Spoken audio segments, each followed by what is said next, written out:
here we're going to tell you, first you're going to do is apply pressure, look at your guys' test, and then next, when we tell you it's still bleeding, what do you think you're going to use?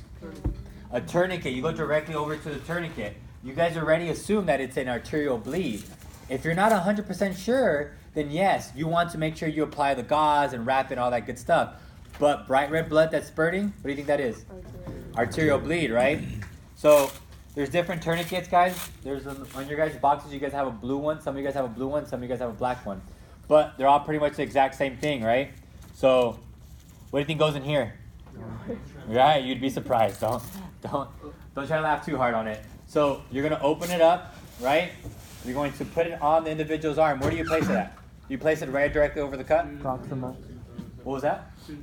2 to 3 inches right above your guy, the wound, right? Or the exit wound. So if the wound's right here, you're gonna place it right 2 to 3 inches right above it, right? You're gonna strap it on, and you're gonna pull tight with this guy first. A lot of you guys get confused on what do I do with the slack. It doesn't matter, guys. Just make sure the Velcro's on tight, right? At this point, what are you gonna do? Start twisting until what? Until you obliterate the pulse, right? I believe that's exactly what it says in your guys' book. You're going to obliterate the pulse. What's going on with my arm right now? Vascular.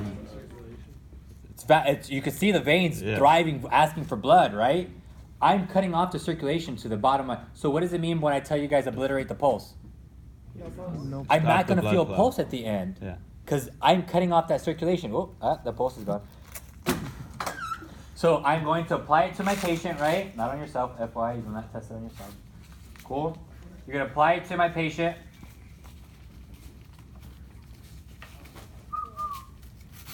I'm going to strap it, and I'm going to twist until what? No. So what's the exact word? It says in your blue book. Obliterate. Obliterate the pulse, right? So I notice that the pulse is now obliterated. What do you think I'm going to tell you now? It says it on your guys' test. Still bleeding. What's hypoperfusion? Hypoperfusion. What's perfusion? Slow blood flow. Slow blood flow, right? And by slow blood flow, that means that the body's not moving the blood around, right? So what do you think is going on? You're not receiving oxygen to the body. Hypoperfusion is a type of what? It's a type of shock, right? Yeah. So what do you think the skin signs are going to be on this individual? Cool, pale, cool, and diaphoretic, right? We're not going to tell you this time that he's pale, cool, and diaphoretic. We're just going to tell you hypoperfusion. So he's not perfusing. Blood is not moving throughout his body, right? Why do you think he's hypoperfusing? He lost a lot of blood. He lost a lot of blood, right? So he might be, what do you call it? It's what, hypovolemic? Is that what it is? Hypovolemic, right? That's an actual type of shock that you guys have in your guys' book. Specifically hemorrhagic. Hemorrhagic hypovolemic. Thank you, sir. So what do you do when someone's going into shock? Power. Marvin just went over it. What's power, guys? Position. Position. How do we position them? Supine. Of comfort, but at this situation, how are we going to position them? Supine. Supine, right? What's the next thing? Oxygen. Oxygen. Am I going to give them a nasal cannula? What am I going to give them? High flow. What do you mean by high flow? Non-rebreather. Non-rebreather, 15 liters per minute. You guys have to make sure you guys state that. Prevent heat loss. How do we prevent heat loss? So what do we have used on the ambulance? Use a blanket directly right over them. Try not to complicate it, right? And then you guys have to still indicate the need for transport. Power is still need for rapid transport, right? That's what the R stands for. Mm-hmm. Just verbalize it. Obviously, in this situation, it's not going to be over, but you need to verbalize it. That makes sense? Right after that, we're going to tell you, okay, what do we do during the different types of things? That is actually, did we change the test completely? Where the 10 is, this is no longer required for them? This is the only thing we're going to be testing? Is that, I've never seen that. I believe it's not. Cool. All right. So then you guys are going to have to verbalize. This patient's now done, right? Now we're going to have to verbalize a couple different things. If the individual is showing signs of bleeding and you guys do not have a tourniquet, how do we solve it? Marvin just went over it. So now we just have a bullet wound, right? We have a bullet wound and you guys do not have a tourniquet. How do we solve it? A hemostatic dressing, right? So what is you pack the gauze. So there's a variety of different gauzes you guys have on your. FYI, all these gauzes are wrapped up when you guys first get them. They're in nice little packets. They kind of looks like almost exactly like this. It's actually the nicest I've ever seen it. You're gonna start packing it, right? So how do you know? It says in you guys' blue book. How do you know how far you guys go down? Do I just start packing it in? It says right there, guys.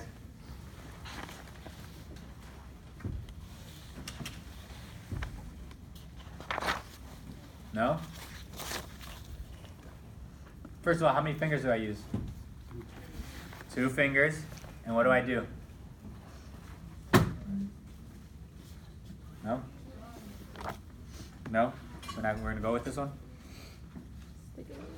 You just do to stick it in, but it doesn't give you the actual procedure for it? Unless it changed it.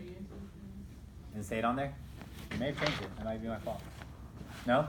Yeah, alright. Then we're just, technically you are just jamming it in, right? Until the bleeding stops. So this is how you guys jam it in, right? You don't put 3 fingers, you make sure that it's just your 2 fingers, or it might just be 1. You don't open up the wound anymore. Cool? That's it for the hemostatic dressing one, right? What was that? Plug the hole. Plug the hole, yeah. Cool? You don't wrap it after? You are gonna wrap it after, but for the testing purposes, you aren't gonna wrap it. It's just a hemostatic dressing. Cool. All right, and then now the abdominal visceration. The abdominal visceration one, you guys just have to verbalize. You changed it, so you guys are just now all verbalized. You guys know what abdominal visceration is? Yes. Where the guts at? Cool. All right, so an abdominal visceration is what? Cut into the abdominal. So his intestines aren't coming out, right? So just cut to the abdomen, and obviously his guts are just falling out, right? What do we need to do? Cover it how? Soak the gauze first. So directly, just like it says right there. Is it a 4x4? How big are your guts? Right? So our guts are really huge. So first and foremost, this one's closed. What I'm going to do is I'm going to make sure that it's moist, right? Do I just want to put a dry dressing on there? No. No. And what do we use for body parts? Sterile water? Saline, yes. Sterile saline or saline water, right? So we have to make sure that we keep them hydrated and keep them moist, right? Sterile water can cause damage to the individual. So I'm not going to do it on here, but here's exactly how you do it, guys. You're going to open up your bottle and you're going to pour it in here until it's completely soaked. That makes sense to you guys? Mm-hmm. Again, first is a moist one. You're going to soak it up, and all you're going to do, imagine this was soaked, you're going to cup them and put them back in. Now what do I do? We what? You have to add more layers. You're gonna add 2 to 3 more layers, right? So you grab, there's gonna be multiple of these. You're gonna grab a fresh, do I have to wet the second layer? No. No, the second layer is going to be dry. I'm going to grab the 2 and another one, 3, and then just tape it. But the first layer is what? Wet. Wet. With what type of water? What type of solution? Sorry? Don't say water. Cool? Sterile waters. All right, good with the abdominal visceration? Mm-hmm. They're all pretty easy, guys. Just a lot of steps. And then right after that, you're going to have the abdominal visceration. After the abdominal visceration is the Penetrating chest. penetrating chest wound. So what's a penetrating chest wound? You're taping off 4 sides. Or Okay, so you guys are gonna notice on the chest wound, on the penetrating chest wound, we're doing 4 sides actually. We're doing national. Do you want national or county for? Because it doesn't say in the actual test. Do you want all 4 sides? It's all 4 sides, right? For the abdominal visceration? No, yeah, for abdominal visceration it's 4 sides. 4 sides. Abdominal visceration, you're gonna tape on 4 sides. Remember that, guys. Abdominal visceration. So if their guts are hanging out, you tape up the whole thing. You're essentially making them skin for them, right? You're completely closing it off, What right? kind of dressing is that called? What'd you say? I heard it back there. Occlusive dressing, right? Cool. Yeah, and then I think for the It's chest we say 3. we say 3. Yeah, For LA County, yeah. Okay, cool. Yeah. For LA County, it's 3 sides. For the what do you call it? National? National, it's 4 sides. yeah, national. LA County 3. Okay, cool. So sucking chest wound. What a sucking chest wound? What is it? Penetration in the chest. Penetration in the chest, right? So if I get shot right here or stabbed right here, what's going to happen to my lung? Collapse. It's going to begin to collapse, right? So what happens when my lung collapses? What are some of the signs I'm going to show? Am I going to breathe normally? No. I just got shot in my chest, guys. I'm good. Right? What do you think is going to happen? Shorten. Paradoxical movement. Why is that? Lung doesn't have air, so it's. The balloon's not being able to fill up, right? So I'm gonna have paradoxical movement. What about what are my breathing rhythms gonna look like? Am I gonna look normal? Shallow. Right? Right? So what happens if that balloon pops? Well, there's still a cavity around that balloon, right? That has pressure. So now the actual lung, it wants to inflate, right? But there's so much air around that cavity that it's closing it up, so it's not allowing it. So I'm literally choking from the inside, right?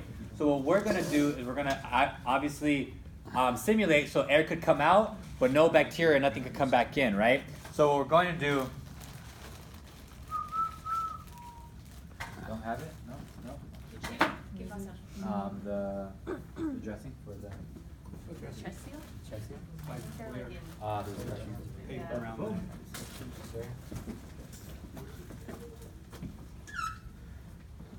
So it's a non-adhesive dressing. So let's make a couple things clear. So this, in case your instructor tries to tell you otherwise, this right here is we do not use. What do I want to close off the seal with? Close off that wound, that bullet shot, or that stabbing directly to the. Do I want to use something that air could come in and out from? No. No, right? I want to make a pretty tight seal. We're going to be using the end. You see this silver part? You want to make sure you wipe it off because we don't want any of that gunk that's on there, right? So something that air cannot come in or out. That makes sense to you guys? Cool. So you're going to rip off this silver part. You're going to tape it. If this is the individual, you're going to tape it on 3 sides. So if this is me and I have a sucking chest wound, I'm going to tape it on 1, 2, 3. Why do I leave this side open? So it's it's not the correct term, but we call it burping the actual wound, right? So so the air could actually travel out and we could get air in. So what happens if I tape it on 4 sides? So the pressure. Well, I'm just applying more pressure and I'm allowing that air to stay trapped in there, right? So on national, you tape all 4 sides and you are required to actually burp it. So what that means that you guys lift the tape and you hear air gets released and you tape it back over. And you have to do that every so often. For LA County, you only tape 3 sides. We test you guys on LA County scope. So you have to tape 3 sides. Cool? Mm-hmm. That's it for the second chest wound. You guys have any questions about that one? So that's assuming that the stabbing device isn't. How do you know if it actually popped your lung? If you actually have a popped lung, is that what you're wondering? Like, how do you know? Well, because we talked about before, if the knife is still in the chest, the only reason to remove it is if it's impeding CPR. Yeah, exactly. So you do not remove that. So you're showing us the example if it doesn't have the. It doesn't knife have in. it, so there's just a gaping hole right here. Yeah. That makes sense to you guys? Cool. So how would you do it if the knife was in there? Don't. You wait for the medics and they have bandage to. in place. Your bandage in place. Generally, a lot of times you use maybe a cravat or something, create a donut, wrap it around it, anything to protect so any movement against that knife won't cause any further damage to it. So you wrap it around it, create a donut, you build on that, and you tape it down. And so what kind of How does the air get in? You were wondering? well, what kind of wrap do you use? Are you using that silver? Well, here's the deal. When a knife goes in, it is basically sealing the wound. That's why you don't remove it. Okay. It's sealing the wound. It's there, you see it. Now you want to protect it, pardon me, so it doesn't wiggle and cause more damage and transport rapidly. Mm-hmm. Okay. Let the hospital do the rest. So you can improvise. There's no set specific type of gauze you use for that specific procedure. You kind of improvise MacGyver. You use Curlex rolled gauze, Whatever. it up to it, popsicle sticks. You kind of make your own thing. You'll learn the arts and crafts. Tongue eventually. depressors. Yeah. I mean, popsicle sticks. Okay. Whatever to do to Okay. I believe in protect your that book knife. it shows you how to make a donut with your Curlex. There you go. See, a lot of ways. And ALS, actually, that's when they had to, they are able to implement something so they could breathe. But you guys aren't. Okay. Cool. Yep. But as for the actual testing, you guys just have to verbalize that portion. So the sucking chest wound and the abdominal evisceration, you just have to verbalize it. What you guys are going to have to show us is the active shock treatment. How do we treat shock? Power. So again, person's going to be bleeding. The dispatch call is going to come in as an arterial bleed. That's what? Spurting. Okay? What are the 3 types of bleeds? Arterial, venous. How do they look? How does an arterial bleed look? Spurting. How does a capillary bleed look? Flowing. And how does a venous bleed look? About the same thing, right? Yeah. Cool. You guys have to actually say that for your pretest. So you have to tell me the 3 types of bleeding, right? Before you go in there. And the dispatch call is going to come in as bright red blood that's spurting. What do you think type of bleed is it? Arterial. Cool. So then you're going to go in there. What's the first thing you're going to do after you do BSI? Apply pressure. Apply direct pressure, right? I'm going to tell you this does not work and he's still bleeding. What do you do then? What? Not for the test. You're absolutely right when it comes down to the procedure but right here we're going directly to tourniquet. Why are we going directly to tourniquet? We assume that it's an arterial bleed because it's what? Bright red and spurting. After the tourniquet goes on and that's completely good, the bleeding stopped, and then we're going to tell you what? What's the third thing you guys have to fix?